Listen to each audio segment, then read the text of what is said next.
حضرت عبداللہ بن عمر رضی اللہ تعالیٰ عنہما سے روایت ہے، رسول اللہ صلی اللہ علیہ وسلم نے لوگوں سے مشورہ کیا کیونکہ نماز باجماعت کے لیے آنے میں انہیں مشکل پیش آتی تھی، کیونکہ بیک وقت جمع نہیں ہو پاتے تھے۔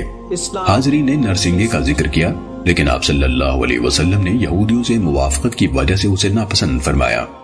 پھر انہوں نے ناقوس کا ذکر کیا تو آپ صلی اللہ علیہ وسلم نے نصارہ کی وجہ سے اسے ناپسند فرمایا۔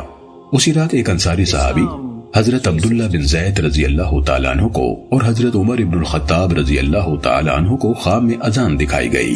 انصاری صحابی رسول اللہ صلی اللہ علیہ وسلم کے پاس رات کو آئے اور اپنا خواب سنایا۔ چنانچہ رسول اللہ صلی اللہ علیہ وسلم نے حضرت بلال رضی اللہ تعالیٰ عنہ کو حکم دیا اور انہوں نے اذان کہی۔ ایک روایت میں ہے کہ بلال رضی اللہ تعالیٰ عنہ نے صبح کی اذان میں ان الفاظ کا اضافہ فرمایا، الصلاۃ خیر من النوم، نماز نیند سے بہتر ہے۔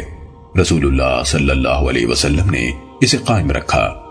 حضرت عمر رضی اللہ تعالیٰ عنہ نے فرمایا، اے اللہ کے رسول، مجھے بھی اس جیسا خواب آیا تھا، لیکن وہ مجھ سے سبقت لے گئے۔ سننے